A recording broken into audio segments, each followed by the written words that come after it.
Hello, gorgeous people, and welcome to another TV Central one-on-one podcast. I'm Aaron Ryan. This is episode 25, 2023.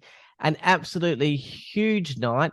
4 talented female singers in the bottom 4. Noora belted out Chandelier in the elimination episode. Huge. Unfortunately, as is the process of the show, not enough votes for Noora, and she was sent home. Noora, thank you for joining me at TV Central. You for having me. I don't know if you've watched back the elimination episode yet, but I have to ask, your facial expression whilst waiting for the vote was intriguing. A smile came through, but looked forced. I don't know if you were really disappointed, angry, or annoyed. Am I reading into this too much, or were you just nervous? I knew what was going to happen. Oh, This time I wasn't prepared the first time I was in the bottom 4. Which was, quite interesting to everybody with the facial reactions there. I was shocked to be in the bottom 4 the first time, but I was prepared to be in this one. But I kind of felt like I knew what was happening as it was happening. But you just got to smile through it because it's an experience at the end of the day that I'm just never going to have again. So, it's just I had a very like whatever happens kind of mindset that last night. yeah. It's all about song choices, as they say, over and over again. Do you wish you had Chandelier for the performance show? I mean, that was an amazing performance. Thank you. I actually didn't think I delivered Chandelier as good as I could have. My energy was out the window because I knew I was going straight home after I sang it. But I felt very deflated last night. I was extremely sad because I knew I was singing for the last time on that stage. I do, however, wish it was a proper performance song so I could have put more effort and changed things up a little bit. It's a big song. I would have liked to maybe do towards maybe like a top 6 kind of thing or a finalist song kind of thing, or maybe instead of like if I had to like replace one of them with Chandelier, for example, I'd probably say Scared to Be Lonely. Yeah. Yeah, that was probably my least kind of song, like my least, the least choice for me. So, but yeah, no, I definitely, but I'm still glad I got to sing it. It's totally fine. Yeah. You said you were deflated and knew that you were going home. So as self-reflection, why don't you think you got through with the public? First of all, I know how incredible, the other 3 are. And, they're all powerhouse. We're top 8. We're all amazing in our own way.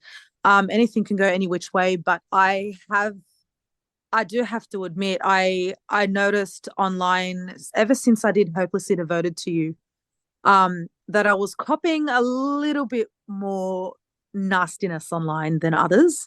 So it got to the point where I actually couldn't read the comments and I stopped reading them. So I kind of saw this coming from afar. But I mean, they're just comments at the end of the day. I don't know how many other millions were behind me, throughout the whole way. And I mean, I feel like I've got enough support to have gotten me past top 10. So either way, I feel like I ended at a quite reasonable time. I'm really happy with where I ended up. Well, hope I didn't does that make sense or did I mumble on? No, that makes perfect sense because I wanted to ask about, I mean, there has been a lot of positive feedback from the judges and from the public, but there has been some negative feedback going around as well that's targeted the whole top 12. I mean, do you just punch through that or is it a real letdown? Do you know what? It's just disappointing when you've worked so hard on yourself.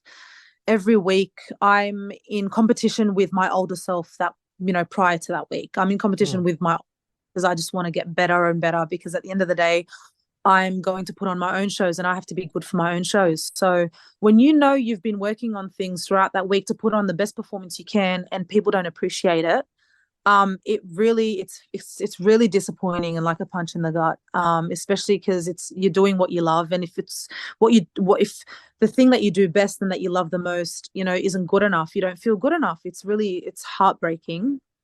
And so I think what gets us through is the support we have. The support we Mm. have is so much bigger, and so much more important, and that's what drives us to do what we do. So that's what gets us through. I guess you also have to remember that the people that make these comments are just sitting at home. I mean, I also speak to the Australian Survivor contestants that are eliminated, and yeah, they get negative feedback too. But I mean, they're not on the island, and for you guys, they're not on the stage. They're not going through all of this No, there's publicity, cameras, through performances, through vocal coach, through all of this kind of stuff, and they're just making comments on 90-second performances. So you know, it's yeah, it is what it is.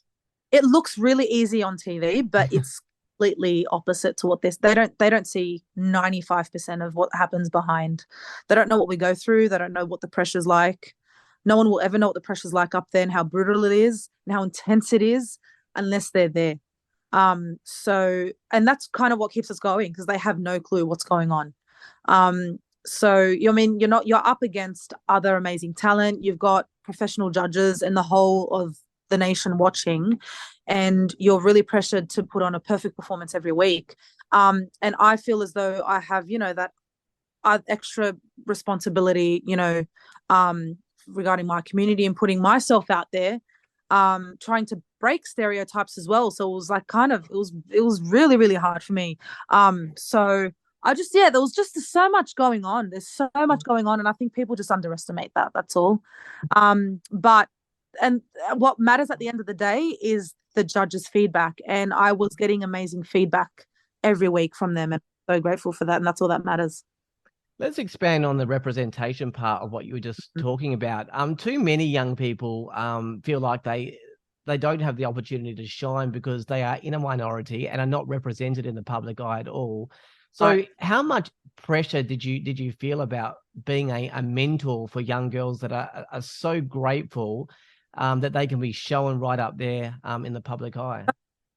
So much pressure because I'm trying to become this role model for them. And even I don't feel like I'm where I want to be yet with that confidence. Do you know what I mean? Because I've got to push through that for them. So as much like we've all got this pressure on us and it's stressful for all of us, but I have that extra bit.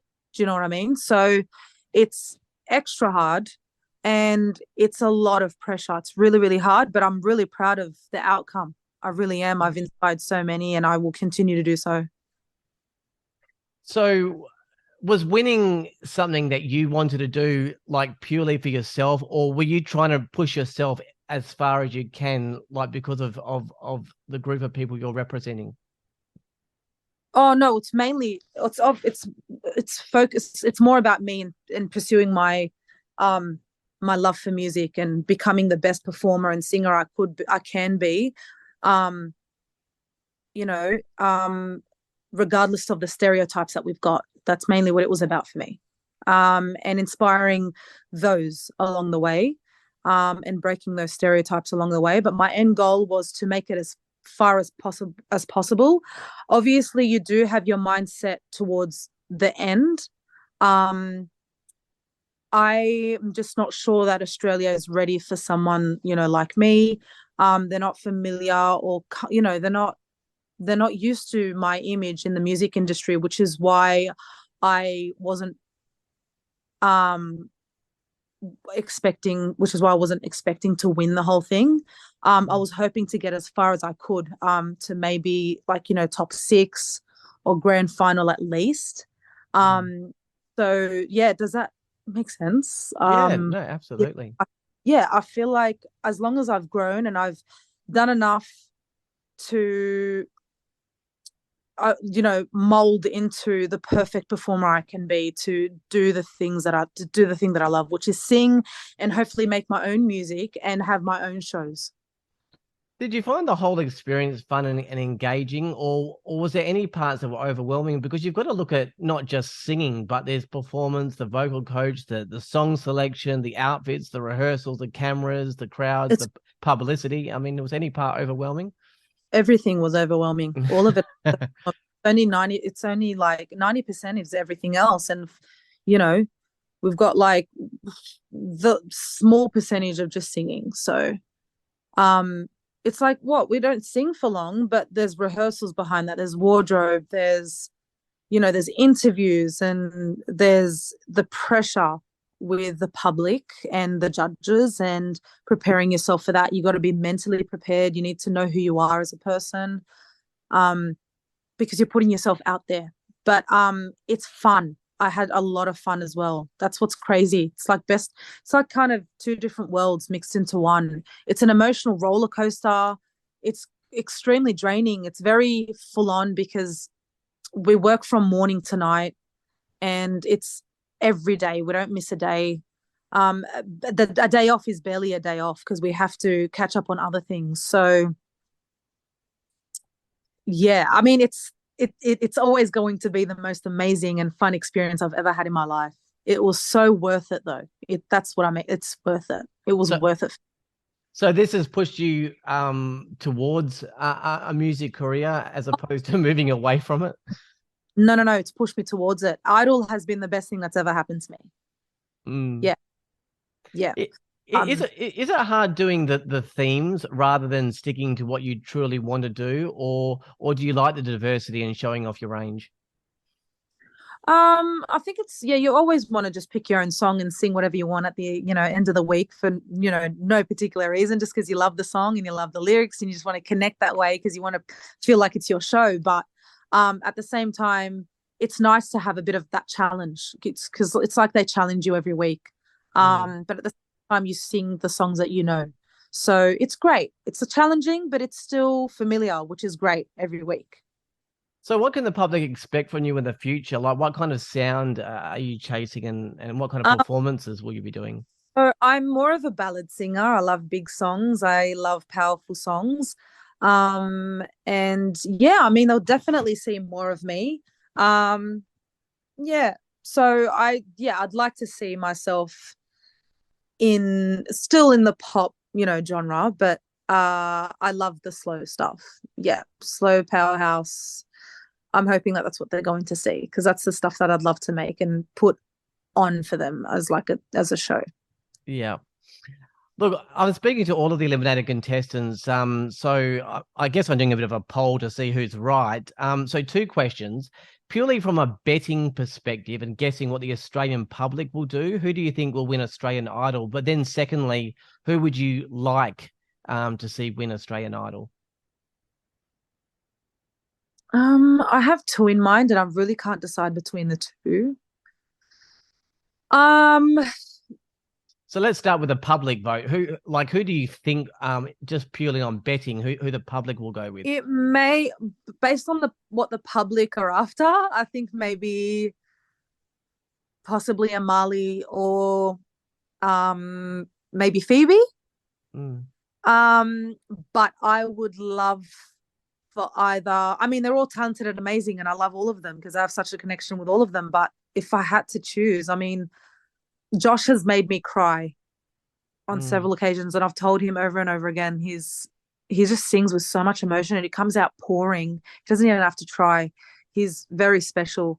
And Phoebe has the most powerful voice I've ever heard, let alone a 15-year-old. So she's one of the strongest teenagers I know.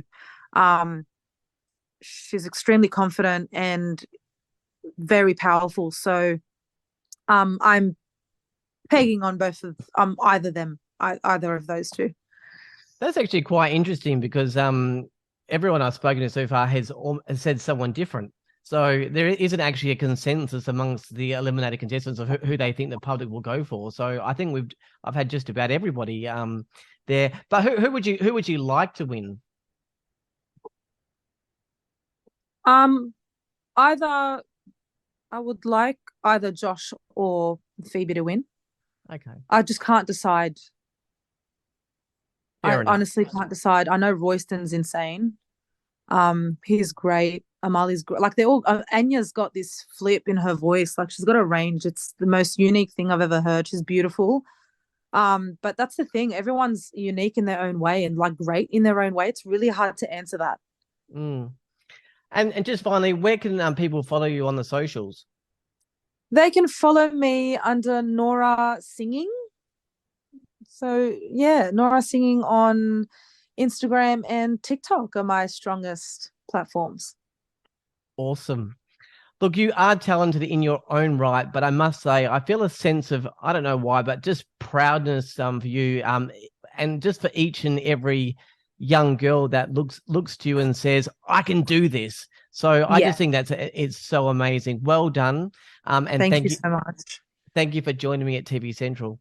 Thanks for having me. You have a great day. I will. Noora, there from the top 8 of Australian Idol. The next performance show is Sunday, the 19th of March at 7 p.m. And then another 3 contestants will be eliminated on Monday, the 20th of March at 7:30 on 7 and 7 Plus, which I don't think they mentioned that. There's going to be 3 contestants. TV Central will be chatting to all of the top 12 contestants. That's it for this episode. For all the latest news, podcasts, streaming info, guides, and ratings, head to tvcentral.com.au. Until next time, I'm Aaron Ryan. Thanks to Noora. Bye for now.